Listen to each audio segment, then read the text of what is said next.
Okay, people. So I am here with Jaret Martino. Martino. Martino. Ah, man, sometimes I hit it, sometimes I just butcher the names, but I am so glad that you are here to talk about your new film, Thank, Donna, Stronger Than Pretty. thank you so much. Yeah, so this is actually, you know, a true story, right? Or like based around, true events that happened. So what made you, I mean, at this point in your life, to decide, all right, this is the story I need to tell? Yeah, I produced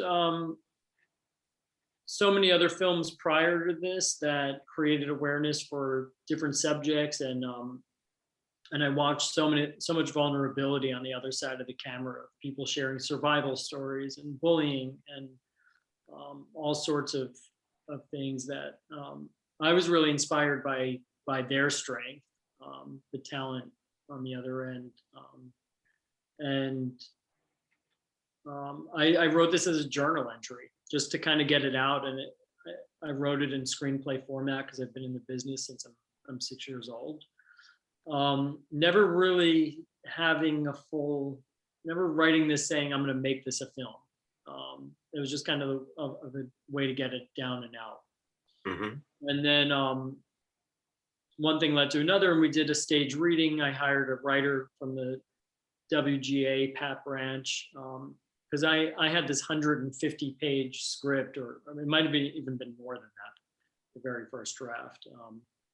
And I knew enough about film that was way too long.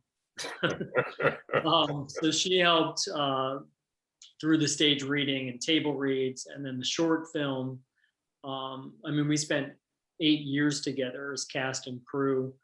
Um, and that's how we found Kate Amundsen, who plays Donna, and Anthony Fico, who plays Nick, and some of the other cast as well was on board with us and became family.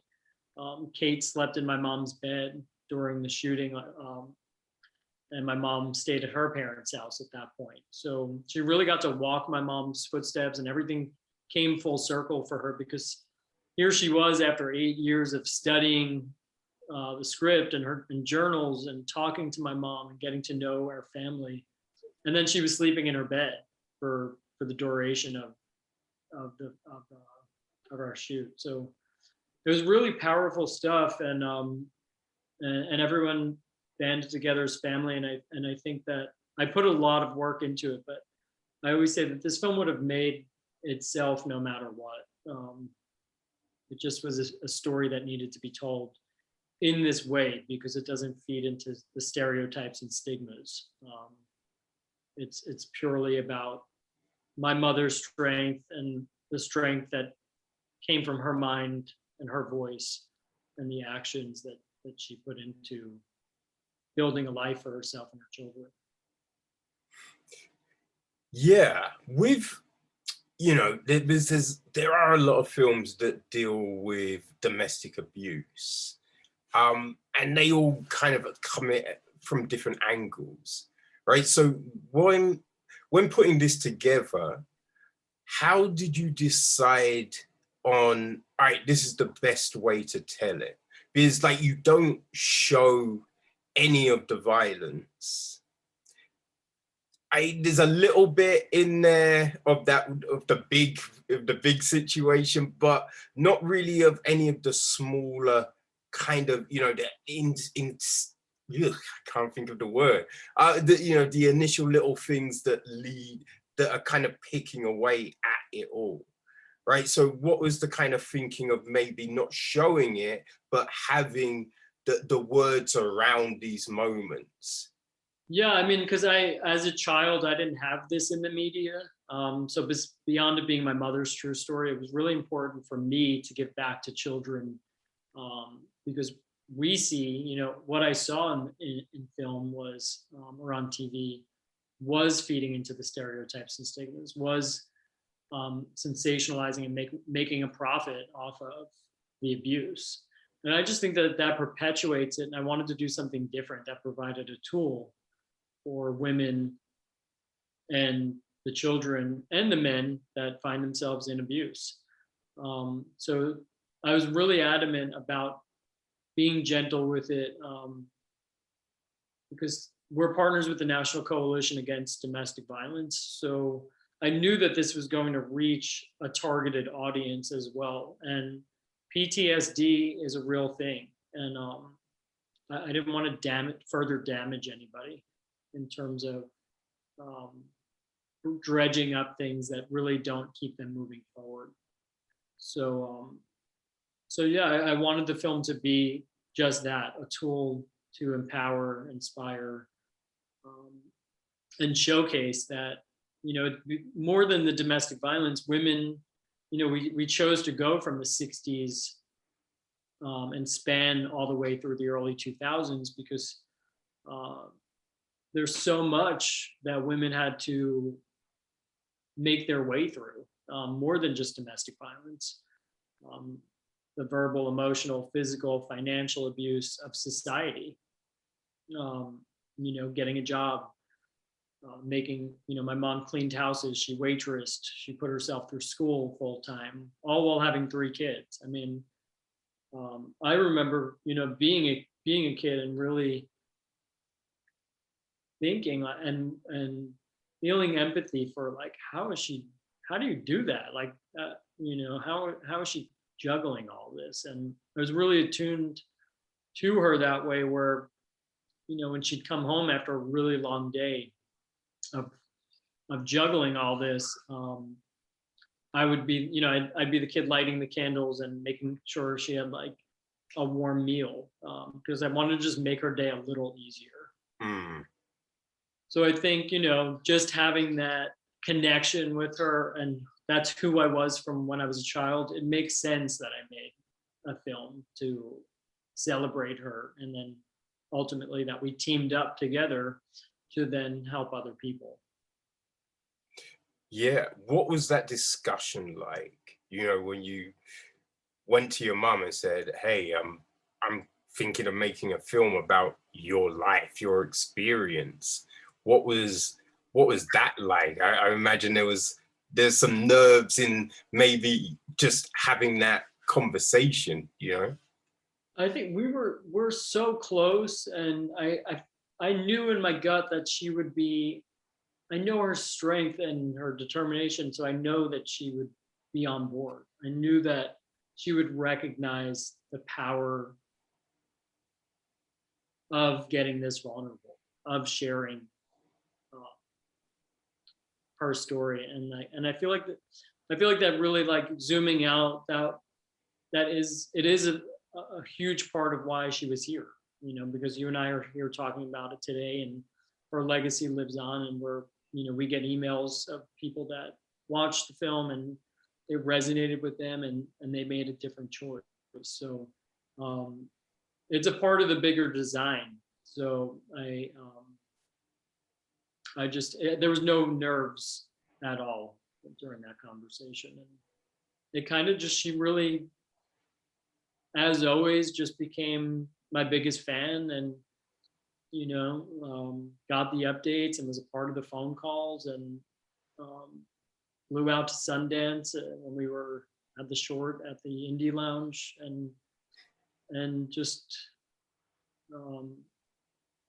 showed up and shook people's hands. It's a really vulnerable thing, so a lot of people just wanted to shake her hand and give her a hug. This is obviously before the pandemic. But it really was valuable to them and for us, but for them in that moment to see, I'll never forget, we had, we met this man who was sobbing at Sundance, and he said, "I wish my grandmother had the strength you did, because she would be alive today. His grandfather killed his grandmother." So moments like that, I just kept me going more than equally to my mom's story was the passion of saying, wow, this, and the eye opening that even though it happens, it's like, this does happen too much, and it happens to so many people, and it just gets swept under the rug. It's such a silent Well, insidious thing. yeah, I think one of the just the horrible parts of the film. I mean, you know, there's a lot of things that are a little bit rough to kind of envision and watch and see, but it's the court, right? Your mum's got the restraining order, but the judge is like, oh, he gets visitation rights, and you're just like, that makes no sense. Like, what the hell is, what is that? That's insane. You know, Yeah. it's a situation, because I've read about situations, right, where the restraining orders have been there, they get put aside for visitations, and then the mother gets killed, right? And you see these patterns, and then you just see it, and you're just like,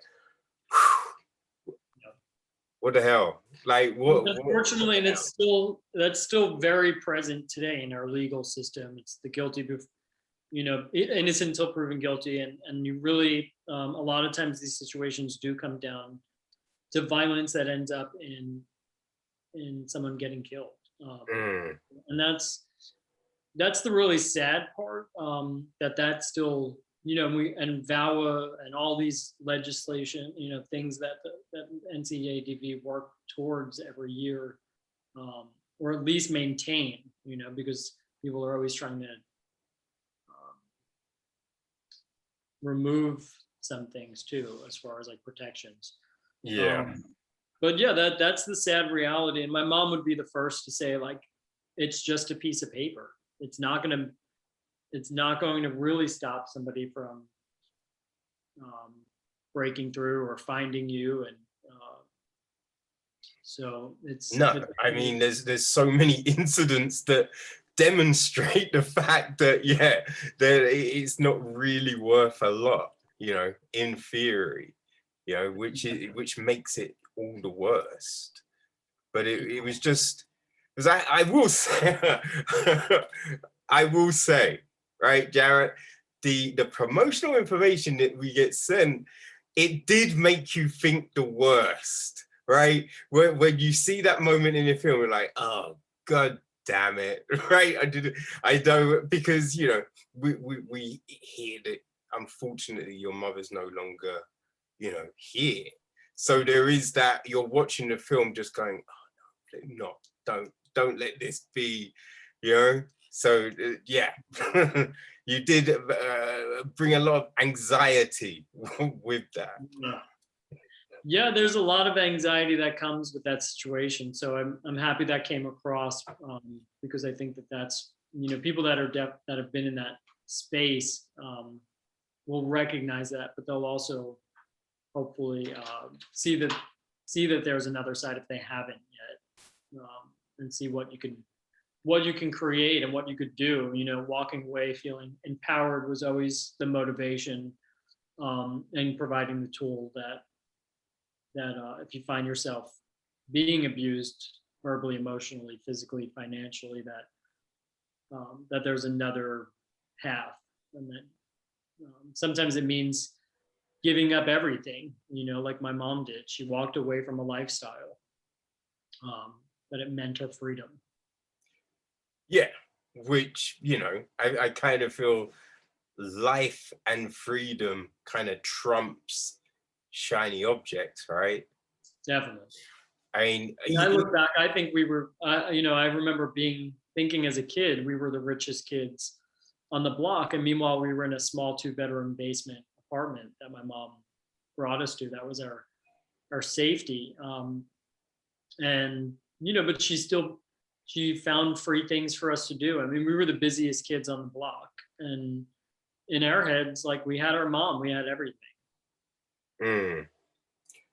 Well, yeah, I think that's it. It's situations like this that does, I think, reinforce what's important in life. You know what I mean? It's not about just flashy cars and new crazy trainers and all of that kind of thing. It's about that internal support system, right? Because I think we've seen people who look like they have everything, but don't have that you know, that foundation, that infrastructure that a loving family brings them. It's true. Yeah. I mean, and definitely that's what my mom definitely provided, and I think the sad part is that my dad, and we never wanted to demonize him, it wasn't, he has a good heart and he does love my mom till this day, but he watched his dad do this. So like part of the film and the platform um, is very much to support women, but also to support men that, there really is only AA, that, alcoholics can get together and talk about why they might be doing something. But I think, and what we're starting to do in the United States through the film and with partnerships, is creating space for men to say, you know what, I don't want to do this. I'm doing it, but I watched my dad do it. So that's why it was so important to go from the 60s through the early 2000s, so we can showcase that this is conditioning. My mom and dad created a good balance for each other in a lot of ways and could have had a partnership that made a lot of beautiful memories and things happen. It didn't happen because of my dad got caught in the cycle and the pattern. So the hope is that people can see this film and maybe there is a chance. It's not just about getting away. I'm realizing in this moment um, it's about can you make a change, and can you do the work that's required. And if it's not in that relationship, maybe it's the next one you have, that you just become a healthier person. Yeah, I mean, we've seen that. We've seen people where, you know, a first marriage just does not work, but people take away, you know, where it fell down and make a second one, and that becomes that shining example. So there is definitely that. But I would ask you, Jaret, because it's definitely an interesting, I think, thought process. But it's like, where does the line stop between the examples that we witness and our own choice? Right? Because we see things, and that was definitely one thing that you did kind of, I think, hit you in the film.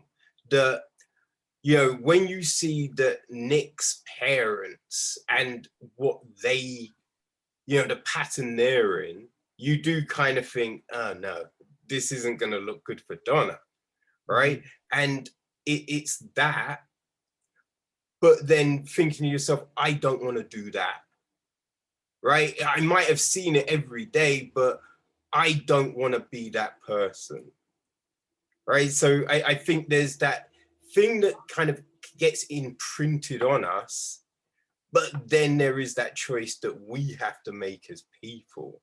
But what Yeah, I agree with that. I think there's so much gray area, and I think that the contributing factors are when it happens, like when you experience it, because your psyche, especially in the early years, is ever changing and in development. So my mom was a school teacher, so I don't have a teaching background or a psychology background, but what I do know about the subject and the statistics are the percentage of people that grow up in abuse. um, there's an increase of people that end up being abusers themselves. Mm. So it's definitely like, the black and white is there, but I do agree with you. That's an evolved thinking that someone can make the choice, which they can. But I do think that there are other factors, unfortunately, that don't make it so clear cut. Like, for me, the first thing that comes to mind is really, like I said before, just the when it happened. Were they 2 years old? Were they 6 years old? What length of time did they stay in this situation? Um, because all that builds anger. And um, I guess, like, in that way, you could utilize the anger to make a different choice, or the anger then just manifest in becoming that same type of person. Oh yeah, no, for sure. Because like I think we see that some people have dependent personalities. You know, they can become, you know, an alcoholic, a drugaholic, you know, addict, drug addict. Good damn, I don't know what's wrong with me. Sorry, but yeah, we see people that get those addictive personalities, and Yeah. I think that can affect you. You know, some people, you know, they need support from others to be able to make certain changes. So where you can go, you know, the choice is down to you. There are definitely other factors involved. I don't think it's as clear cut as I'm not going to do this, I'm not going to do this kind of thing, Yeah. you know. The But alcohol, you bring up a good point, like, and that's why we put the drugs and alcohol in there, because the choices, or although they're still coming from the person, they are fueled by the drugs or alcohol or the combination of both. So that definitely is like another separate issue and factor for sure. yeah, because it breaks down those inhibitions where when you're sober, you know, all right, I'm not gonna do that thing. But then when you're a little loosey goosey, it's a bit like, yeah, fuck it, I'll do that. Or you know, your arm just might be like boom, and you're just like, oh shit. You know what I mean? In a cold of day, you'd be like, why did I do that?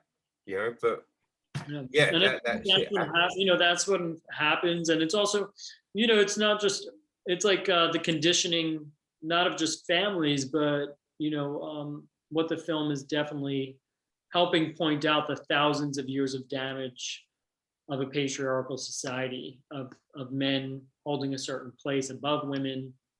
And that, although that this does happen to men as well, statistically far more to women.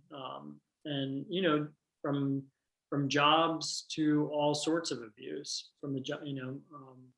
It doesn't just, it's not just domestic violence, it's just the way we as a society treat our women, and the way this is passed down. This has come from generations, thousands of years ago. Yeah, yeah. I don't know. What do you think about stuff like this should get taught in schools, right? Not necessarily, you know, the domestic abuse, you know, the drugs, the alcohol, those conversations, but empowerment, right? Being like, listen, We learn all the wrong things. I mean, I feel like we get out of school and you forget half of what you learned. yeah, We're not well, learning the right stuff. yeah, it's not exactly, it's not really built to send us out into the world, right? Exactly. Like it kind of teaches you to be around other people, your peers, in a way, Yeah. but some of those vital knowledges that we need to know, you know, about safe sex, about, you know, safe drug use, about safe alcohol use, you know, like treating people the right way. It doesn't really do anything around those sort of things. And you just think, if you were told those things, maybe it's not going to fix the problem, but it could help. I guess schools might feel like, it becomes very political, where that should be a conversation at home. But I do agree with you that we should be learning these things. I think school promotes and shapes kind of that competitive male female like separation, and can it can contribute to, in the long term, to domestic violence for sure. It's like, I hope nowadays that they are doing things a little differently, but I haven't been, besides my mom being, she was an elementary school teacher, so I know she certainly um, enforced certain behavior, and instilled value and everything. But yeah, I think that's a really good point, and I've done a lot of these, and I've had a lot of conversations, and and no one's really ever brought up school, which is really interesting. So I think that's a really good point. Yeah, I just think there's a lot of different things, right? It shouldn't just be one thing, one institution, one person that is meant to instill all of this in us, right? Yeah, It should be more of a synergy. You know, everything helps build and underpin certain moral values, you know, just like little, hey, be good to each other. You know what I mean? That kind of stuff. Like, I just remember those old corny ass cartoons back in the day. At the end of He-Man, he'd be like, "Hey kids, as you saw, me and Man of Arms, we argued, but in the end, we were best friends." You know? And we don't get that now. that's true. And the cartoons don't really teach lessons like they used to. I definitely have seen that. Yeah, it's a good point of like the source of where these conversations can begin. Yeah. Though I As my niece, ah my nice. mother's granddaughter that just ran by. Oh man. Because I realize time. I don't want to. Oh gosh, yeah. Apologies. I don't want to keep you. Just one last. Well, two last things.